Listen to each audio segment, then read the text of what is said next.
اصولی بات یہ ہے ہماری، اور بار بار کہی جاتی ہے. لیکن ہمارے مجمع کی مشکل یہ ہے کہ جو باتیں اپنے مجمع سے عرض کرتے ہیں ہمارا مجمع اسے کہتا نہیں، اپنی اپنی کہتا ہے،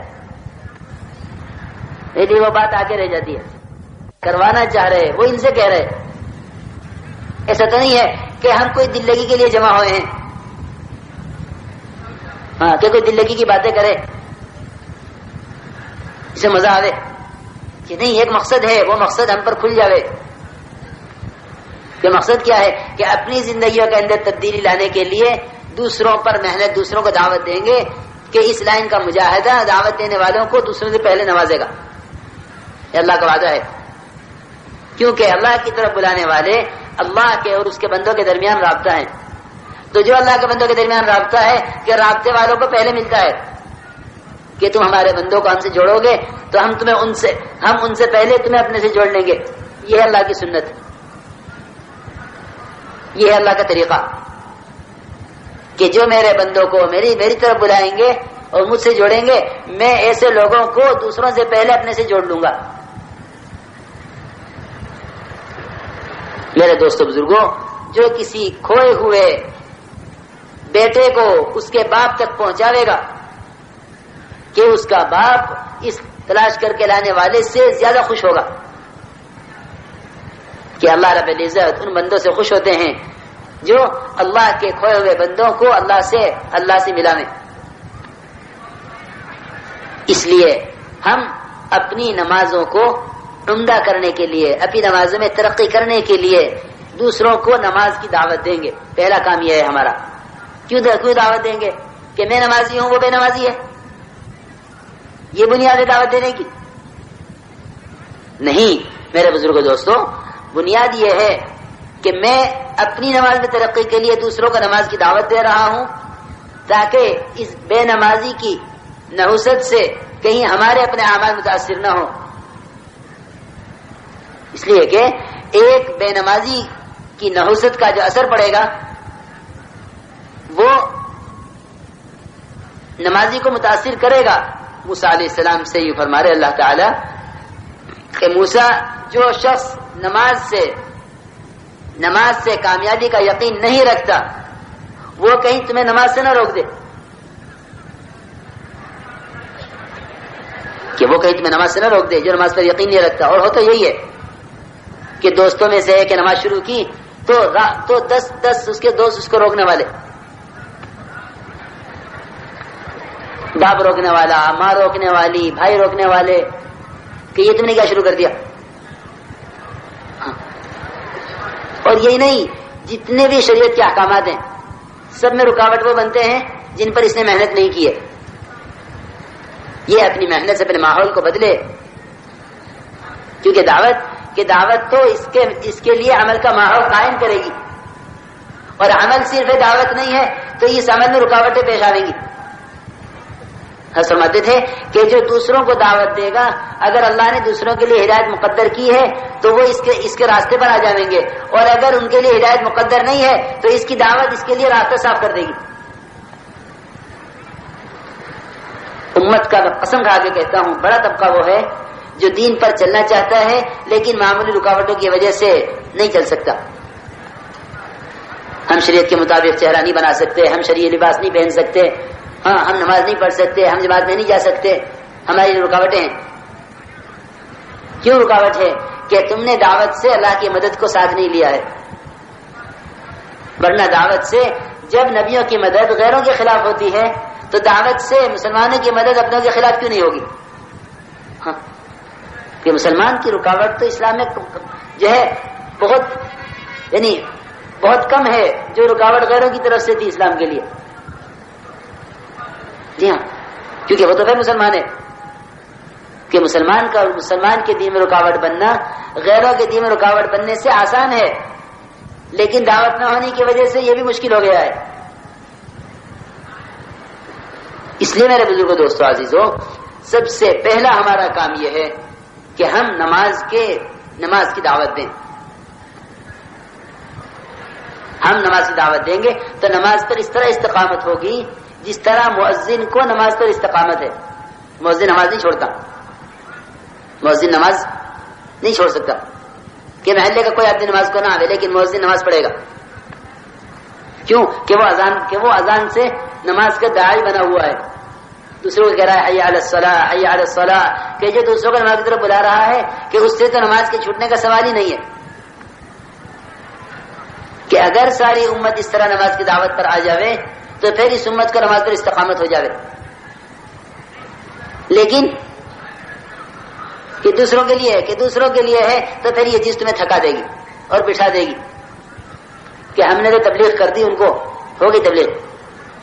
کیوں؟ اس لیے کہ صرف پہنچانے کو تبلیغ سمجھ لیا ہے.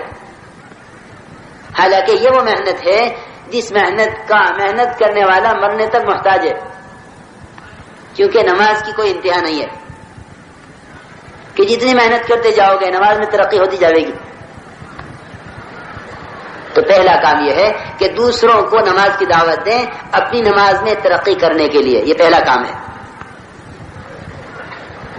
دوسرا کام یہ ہے کہ ہم اپنی نماز کو عمدہ بنائیں، سنبھال کر. اقیم الصلاۃ لذکری، موسیٰ نماز قائم کرو. قائم کرنا کیا ہے؟ کہ قائم کرنا یہ ہے کہ نماز کو درست کرو. کہ جو نماز کو بگاڑے گا اپنے دین کو بگاڑ لے گا. جو نماز کو بگاڑے گا کہ اپنے دین کو بگاڑ لے گا. کہ نماز کو درست کرو. عقیم کے دونوں معنی ہیں، نماز کو درست بھی کرو اور نماز کو زندہ بھی کرو. امت میں نماز کو قائم کرنا، جیسے شامیانہ قائم کیا جاتا ہے کہ جہاں جھول ہے کہ اس جھول کو ختم کرو، کہ ابھی قائم نہیں ہوا. کہ نماز کو قائم بھی کرو. اجتماعی ذمہ داری یہ ہے کہ نماز امت میں زندہ ہو. انفرادی ذمہ داری یہ ہے کہ اپنی نماز کو درست کرو. تو دونوں ذمہ داری ہر فرد پر ہیں، نماز کو درست کرنا، نماز کو رواج دینا. اقیم الصلاۃ، نماز کو قائم کرو. کہیں کے لیے؟ لذکری، میری یاد کے لیے. میرے بزرگوں، دوستو، عزیزوں، ساری اطاعت اللہ کو یاد رکھنے سے ہوگی اور اللہ کی یاد کہ نماز سے قائم ہوگی. جس کی زندگی میں نماز نہیں ہے وہ اللہ کو کسی بھی حکم میں یاد نہیں رکھے گا. اللہ کو کسی حکم میں یاد نہیں رکھے گا کہ زکوٰۃ میں، حج میں، روزے میں اور شرعی احکامات میں اور تجارت میں، زراعت میں، ملازمت میں، کہیں میں، شادیوں میں، لباسوں میں، کہیں میں نبوت کے طریقے اور اللہ کے احکامات نہیں آئیں گے جب تک یہ اللہ کو نماز میں یاد نہیں رکھے گا.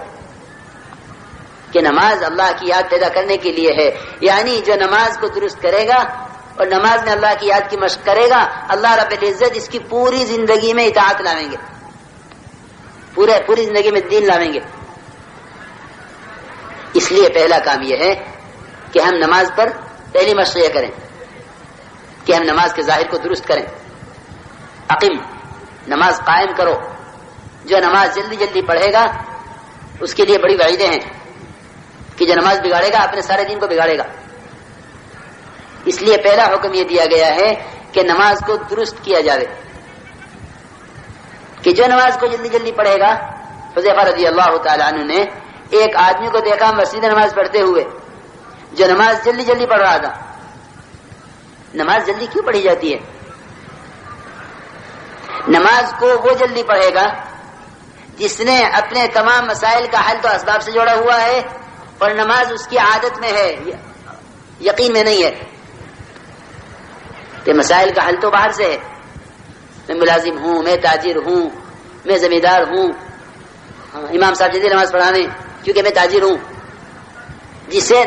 جس کی نماز یقین میں نہیں آئے گی کہ نماز اس کی بنے گی نہیں بلکہ بگڑے گی، کیونکہ یقین نماز پر نہیں ہے، یقین اسباب پر ہے اور نماز پڑھ رہا ہے. کہ نماز کہیں کے لیے پڑھ رہے ہو؟ کہ نماز پڑھ رہے ہیں لیکن نماز سے مسائل کا حل کا تعلق نہیں ہے. اگر نماز سے مسائل کا حل کا تعلق نہیں ہے تو پھر یہ نماز بگڑے گی، کیونکہ مسائل تو جڑے ہوئے ہیں اسباب سے اور اسباب باہر تقاضا کر رہے ہیں کہ جلدی آؤ. اس لیے حیرت ان مسلمانوں پر جو غیر مسلم ملازم رکھتے ہیں تاکہ یہ نماز کے لیے نہ جاویں، کہ یہ نماز کے لیے جاویں گے تو میرا کارخانہ اتنی دیر بند ہوگا.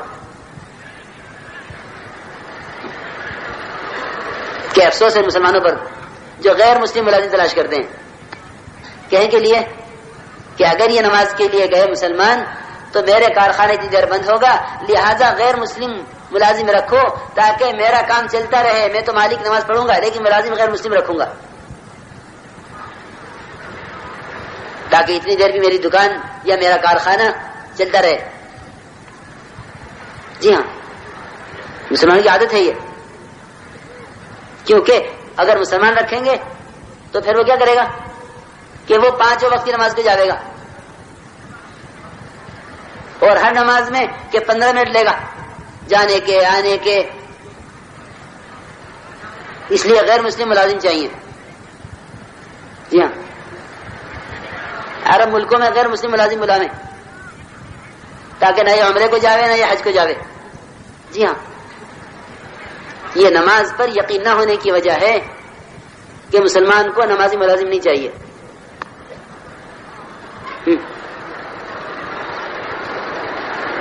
میں غلط نہیں کہہ رہا ہوں، ہم بھی آپ کے درمیان رہتے ہیں، تو کوئی اندازہ نہیں ہے یہ، بلکہ حقیقت ہے یہ. کیوں؟ اس لیے کہ نماز پر یقین نہیں ہے. تو وہ نماز کو بگاڑے گا جس کا نماز پر یقین نہیں ہوگا، کہ جو نماز کو بگاڑے گا کہ وہ اپنے سارے دین کو بگاڑ لے گا. نماز کو وہ بگاڑے گا جس کا نماز پر یقین نہیں ہے، کہ وہ نماز جلدی جلدی پڑھے گا. تو حذیفہ رضی اللہ تعالی عنہ نے جلدی جلدی نماز پڑھنے والے کو دیکھا اور دیکھ کے پوچھا کہ یہ نماز کب سے پڑھتے ہو؟ کہ میں 40 سال سے پڑھتا ہوں نماز اس طرح. تو یوں فرمایا حذیفہ رضی اللہ تعالی عنہ نے کہ اگر تم نے اپنی نماز کو درست نہ کیا اور اسی پر مر گئے تو قیامت میں محمد صلی اللہ علیہ وسلم کے لائے ہوئے دین پر نہیں اٹھائے جاؤ گے. جس دین کو لے کر محمد صلی اللہ علیہ وسلم بھیجے گئے ہیں، قیامت میں اس دین پر نہیں اٹھائے جاؤ گے. یہ وعید ہے سخت کہ ایک آدمی نماز پڑھ رہا ہے اور قیامت میں محمد صلی اللہ علیہ وسلم کے لائے ہوئے دین پر نہ اٹھائے جاوے. کون کہہ رہے ہیں؟ حذیفہ رضی اللہ عنہ، جناب رسول اللہ صلی اللہ علیہ وسلم کے وہ صحابی ہیں جو آپ کے رازوں کے امین ہیں. آپ کے خاص خاص راز ان کے پاس. وہ کہہ رہے ہیں کہ جو نماز جلدی پڑھے گا وہ قیامت میں محمد صلی اللہ علیہ وسلم کے لائے ہوئے دین پر نہیں اٹھایا جائے گا، کیونکہ آپ کا دین ہے صلو کما رأیتمونی اصلی. آپ کی نماز ہے کہ نماز ایسے پڑھو جیسے میں پڑھ رہا ہوں. لیکن اکثریت نمازیوں کی اکثریت کہ وہ رکوع سجدے اس طرح کریں کہ ان کی پیشانی سجدے میں ٹکی نہیں کہ اٹھا لی، اور وہ رکوع سے کھڑے ہو ہی نہیں کہ سجدے میں چلے گئے. نہ قومہ ہے نہ جلسہ ہے. کیوں؟ اس لیے کہ نماز عمل میں ہے، یقین میں نہیں ہے. کہ جب عمل میں ہے تو بگڑے گی، یقین میں آئے گی تو بنے گی. کہ جب تک یقین میں نہیں آئے گی کہ باہر کی چیزیں اس پر تقاضا کریں گی جلدی آنے کا، تو یہ اس جلدی کی وجہ سے نماز کو بگاڑے گا.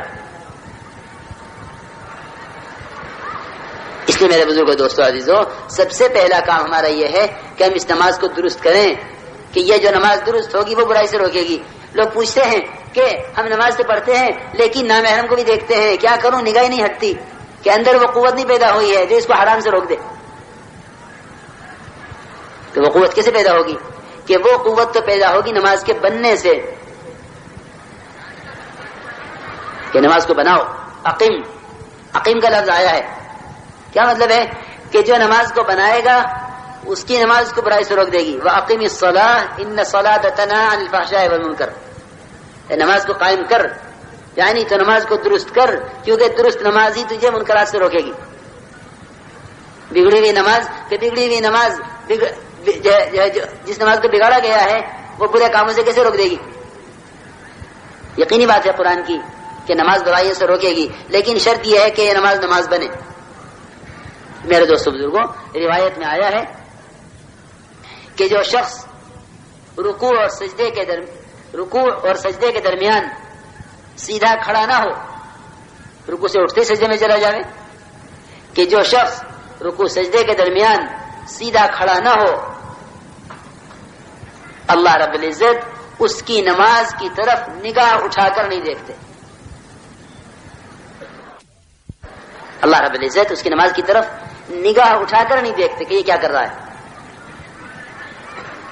اس لیے میرے بزرگوں دوستوں عزیزوں پہلی مشق یہ کرنی ہے کہ اپنی نمازوں کو سنبھال کر پڑھو، عظمت کے ساتھ، وقار کے ساتھ، کہ جب سجدہ کرو تو یقین کرو کہ میرا سر رحمان کے قدموں کے درمیان رکھا ہوا ہے. کیا کیفیت ہوگی سجدے میں سجدہ کرنے والے کی. الساجد یسجد بین قدمے رحمان، کہ سجدہ کرنے والا رحمان کے دونوں قدموں کے درمیان سر رکھے ہوئے ہے. لیکن ہمیں کوئی کچھ خبر نہیں. تعلیم ہو رہی ہے اور اس کا نماز کے وقت کوئی دھیان نہیں ہے.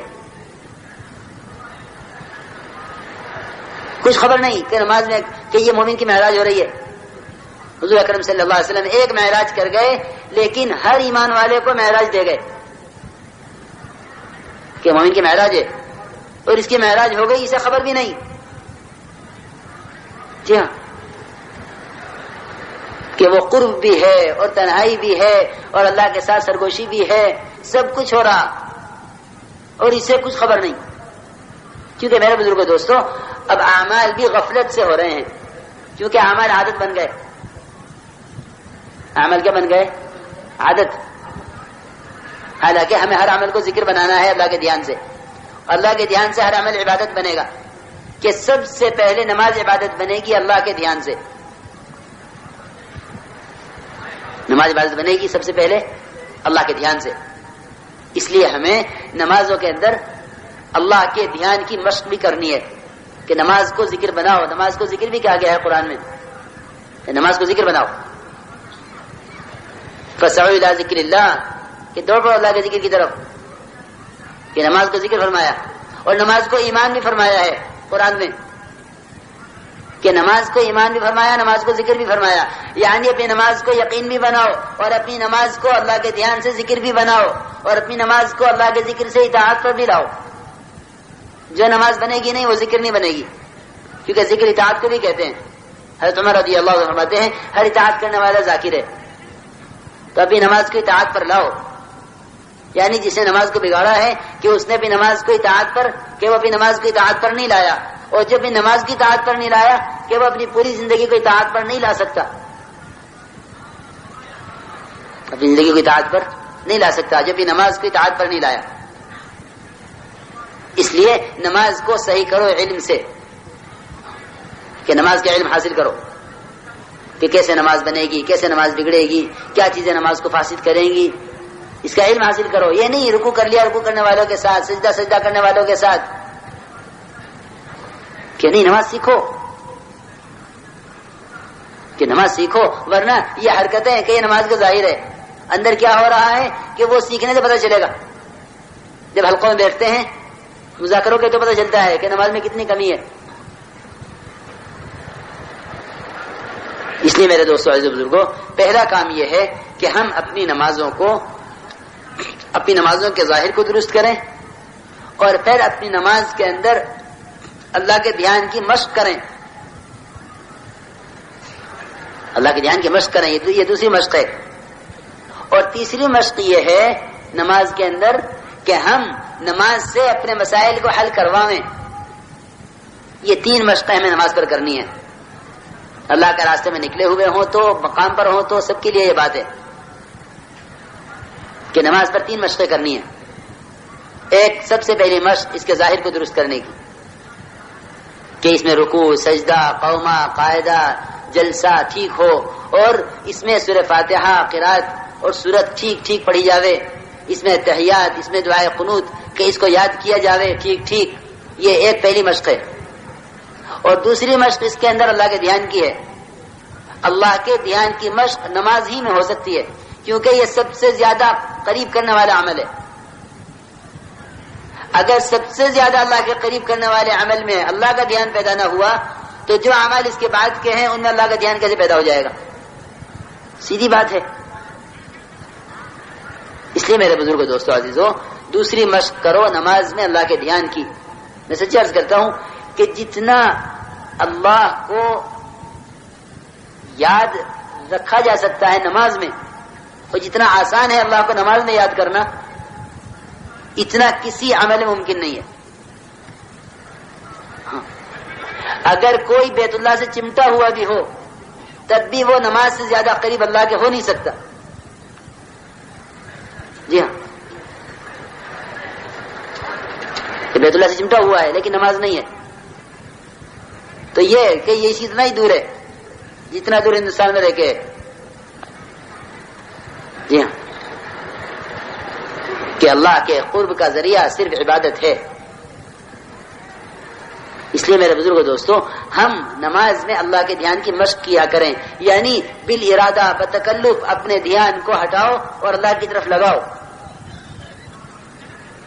کہ جو نماز میں اللہ کے دھیان کی مشق کرے گا اللہ رب العزت اسے اپنے دھیان کی توفیق جلدی دے دیں گے. ذکر کی حقیقت کھلتی ہے نماز سے.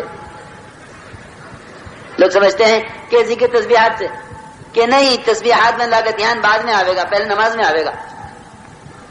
جی ہاں،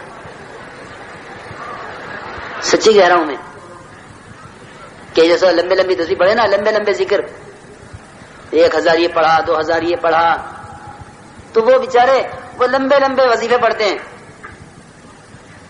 لیکن نماز میں اللہ کے دھیان کی مشق نہ کرنے کی وجہ سے ان کے ان وظائف میں عدد ہی عدد ہیں، دھیان نہیں ہے. بالکل میں صاف صاف عرض کرتا ہوں،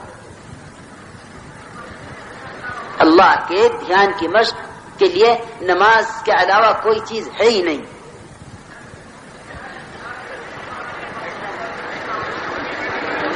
لیکن ہم تو نماز جلدی جلدی پڑھ لیں، اللہ کا دھیان نماز میں آتا ہی نہیں. مولوی اثر رحمۃ اللہ علیہ میوات گئے تو سب بڑے بڑے مشائخ علماء ساتھ، حضرت پوچھا پہ بتاؤ کیا کرنا ہے، سب تھکے ہوئے. حضرت تو صبح نکلے نظام الدین سے، اور سارے سفر کرتے اس گاؤں سے اس گاؤں، اس گاؤں سے اس گاؤں. دوپہر کا کھانا بھی ٹل گیا، یاد ہی نہ رہا. چلتے رہے کام کرتے رہے. رات کو حضرت ساتھی تھکے ہارے ایک جگہ پہنچے. حضرت ہمارے ساتھی سے بتاؤ بھائی کیا کرنا. آپ مشورہ تو ضروری ہے، جہاں پہنچتے ہیں وہاں مشورہ کرتے ہیں. جا کے پوچھے بھائی کیا کرنا ہے، کہ حضرت سب کی رائے یہ ہوئی، سارے ماشاءاللہ مشائخ اکابر، کہ جی حضرت جلدی جلدی نماز پڑھ لیں پھر اطمینان سے کھانا کھائیں گے.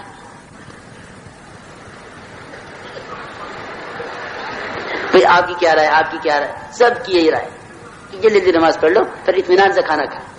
مولوی اثر رحمۃ اللہ علیہ سب کی سن کر ایک بھر کے فرمانے لگے کہ ہے ایسا کرو، جلدی جلدی کھانا کھا لو پھر اطمینان سے نماز پڑھیں گے. میں سچی عرض کرتا ہوں، نماز بوجھ بنی ہوئی ہے، بوجھ، کیونکہ جس میں خشیہ نہ ہوگا نماز اس پر بوجھ ہوگی. انہا لکبیرۃ الا علی الخاشعین، کہ جن کے دلوں کے اندر اللہ کی عظمت، اللہ کا خوف، اس کا خشیہ، یعنی اخلاص نہیں اترا ہوا ہوگا کہ نماز ان پر بوجھ ہو جائے گی. یہ ان کے دلوں میں خشیہ نہ ہونے کی علامت ہے. ورنہ محبوب ترین چیز نماز ہوگی. اب تو نوافل کوئی کسی کو غافل نہ رہنے دو، کسی کو غافل نہ رہنے دو، سب کو متوجہ کرو. ہاں اس کو، ہاں دیکھو، ایک آدمی مجمع میں غافل ہوگا نا، سارے مجمع پر اس کا اثر پڑے گا. میں تو جی چاہتا ہے آپ میں سے ہر ایک سے براہ راست بات کروں. بیان تقریر سے مجھے بہت الجھن ہے. میں تو آپ حضرات کی جاتا ہوں، آپ کی آنکھوں میں آنکھیں ڈال کے بات کروں. ورنہ میں سچی کہتا ہوں یہ سب میلے ہیں، کچھ نہیں ہے.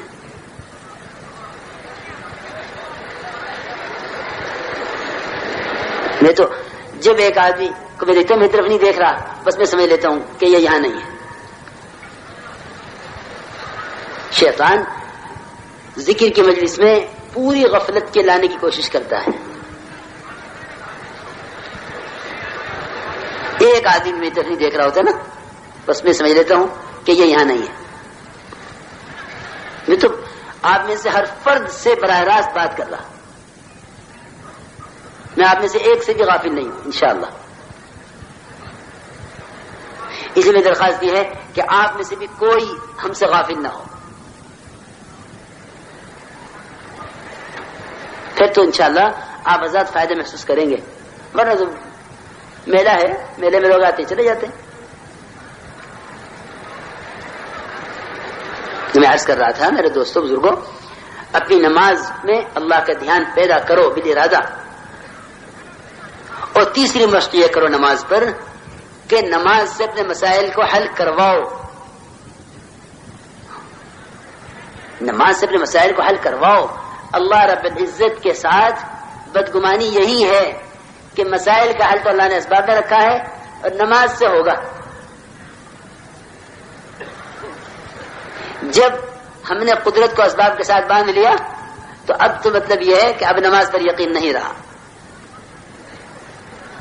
بس سمجھتے تھے سال سال بھر مشق کرنی پڑے گی اپنی حاجتوں سے، اپنی نمازوں سے حاجتوں کو پورا کروانے کی۔ عبداللہ بن مسعود رضی اللہ عنہ فرماتے ہیں کہ اپنی حاجتوں کو فرض نمازوں کے لیے اٹھا کے رکھو، احملوا حوائجکم علی المکتوبہ۔ صحابہ کرام اپنی زندگی میں ایک ہی حاجت کے پورا ہونے سے پہلے ایک دفعہ نماز نہیں ملے گی بلکہ بار بار نماز ملے گی۔ یہ ایسا نہیں ہے ہم تو نماز پڑھ کر پھر چلے جاتے ہیں اسباب کی طرف، وہ نماز پڑھ کر سب کی طرف نہیں آئے بلکہ نماز پڑھ کر پھر نماز کی طرف، پھر آگے دیکھا کہ کام نہیں ہوا پھر نماز کی طرف، پھر آگے دیکھا کام نہیں ہوا پھر نماز کی طرف، یہاں تک کہ اللہ رب العزت نے یہ تو اسباب مہیا فرما دی اس حاجت کے لیے یا بغیر اسباب کے حاجت پوری فرما دی، دونوں باتیں ہوئی، اور ہمارا یقین ایک پر بھی نہیں ہے۔ ہم یہ سمجھتے ہیں ہماری محنت سے یہ اسباب آئیں گے اور ان اسباب پر محنت کرنے ہی سے ان اسباب سے نتائج نکلیں گے۔ اپنی حاجتوں کو فرض نمازوں کے بعد کے لیے اٹھا کے رکھا کرو، اور حاجت آئی فوراً نماز، یعنی میرے بزرگوں دوستوں عادت بنا لو کہ جب بھی کوئی حاجت آئے گی ہم نماز کو مقدم کریں گے عمل پر، نماز کو مقدم کریں گے سبب پر۔ اللہ رب العزت اسی انتظار میں ہے کہ یہ میرا بندہ اپنی حاجت کو، اپنی حاجت کے لیے میرے حکم کو مقدم کر دے تو میں یعنی قدرت کو ساتھ کر دوں، لیکن جب بندہ عمل پر سب کو مقدم کرتا ہے تو اللہ رب العزت اس بندے کو اسباب کے حوالے کر دیتے ہیں کہ تو جان تیرے اسباب جانے، اس لیے کہ اللہ کو کوئی وعدہ اسباب کے ساتھ ہے ہی نہیں۔ یہ تو اتنی غلط فہمی ہے کہ اللہ نے انسانوں کی حاجتوں کے لیے اسباب بنائے ہیں، یہ تو میں کیا بتاؤں، جن لوگوں کے ذہنوں میں بیٹھا ہوا تو کچھ خبر ہی نہیں ہے۔ اللہ رب العزت نے تو بندوں کے اندر حاجتیں اس لیے پیدا کی ہیں تاکہ یہ میری طرف آئیں، اور اسباب اس لیے پیدا کیے ہیں تاکہ ان کے میری طرف آنے میں ان کا امتحان ہو، ورنہ اگر اسباب نہ ہوتے تو سب اپنی حاجتوں میں اللہ کی طرف جاتے نا، کہ بھائی اگر اسباب نہ ہوتے تو ہر شخص اپنی حاجت میں اللہ کی طرف جاتا نا۔ اللہ نے تو اسباب اس لیے بنائے ہیں وہ دیکھنا چاہتے ہیں کہ بندہ پہلا قدم کدھر اٹھاتا ہے، سبب کی طرف یا حکم کی طرف، اس لیے اسباب بنائے ہیں۔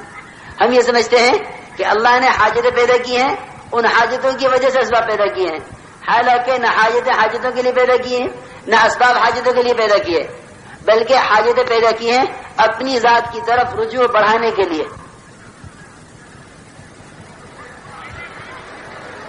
میں آپ حضرات سے جو کچھ عرض کر رہا ہوں نا، آپ حضرات اسے یاد رکھیں گے ان باتوں کو، ورنہ میں سچی کہتا ہوں ہم ایک بات کہتے رہیں گے اور ہمارا مجمع اس رخ کی بات نہیں کہے گا تو پھر وہ باتیں یعنی گزر جائیں گی۔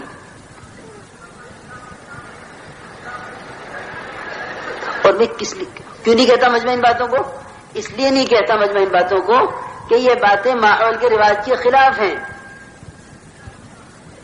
ہر نبی کی دعوت اس کے ماحول اور اس کے زمانے